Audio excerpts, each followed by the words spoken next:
Сәлем баршаңызға. Бүгін сіздермен бірге қиярды тұздайтын боламыз. Мен өз әдісіммен бөлісемін. Әр адам әр қалай тұздайды, сондықтан да менің әдісімді көріп кетуге кеңес беремін. Банкаларымды жақсылап жуып шайып, осылай стерильдеп аламын. Қиярды алдын ала бір түнге мұздай суға салып қойған болатынмын. Мен хрен жапырағын үшке бөлдім. Ұзын біреу болғандықтан үшке бөлдім. Соның өзі жетеді. Енді әрқайсысына 2-3 тістен сарымсақты салатын боламын. Енді лавр жапырағынан 2-3 тіпті 4 танаға дейін саламын. Кейбір кезде енді әркім өз қалауына қарай, менде укропы жоқ. Сондықтан да осы лаврды көбірек салғаным бар. Қиярларымызды нығыстап салатын боламыз.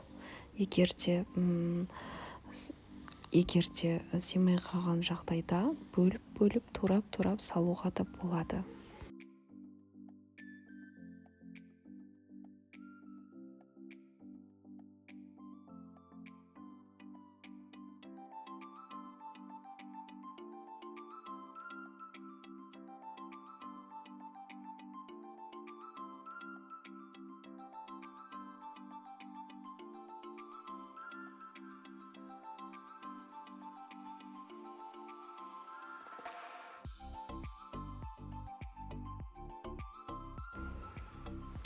Қара бұрыштан 7-8 танадан салып шығамын әрқайсысына.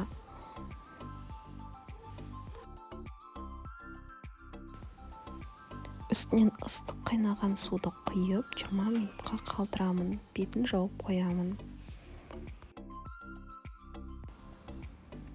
Енді 20 минут өткеннен соң суын төгіп аламын. Мен бұл суды қайтадан қайнатпаймын.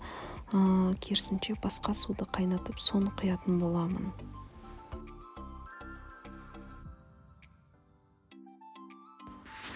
Енді 1 литр банкаға бір аспириннен салатын боламын. Бұл атылып кетпесін деген мақсатта салып жатырмын. Егерде сіздің аулаңызда, бақшаңызда өсіп тұрған қияр болса, онда салудың керегі жоқ. Мен базардан алғандықтан салып жатырмын.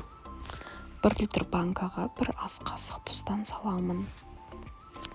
Және де жарты ас қасықтан кішкене асырып шекер салатын боламын. Енді үстінен қайнап тұрған таза суымызды құятын боламыз.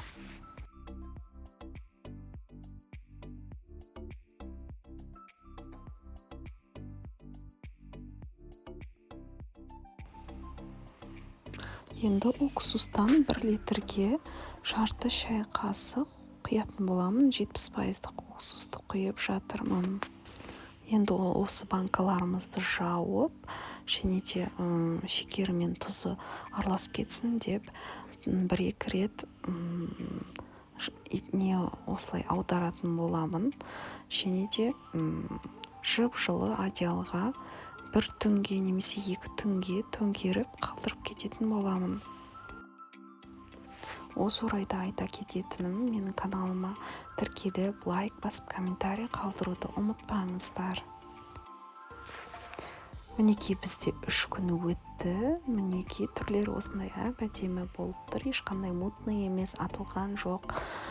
Мен осы әдіспен жасаймын.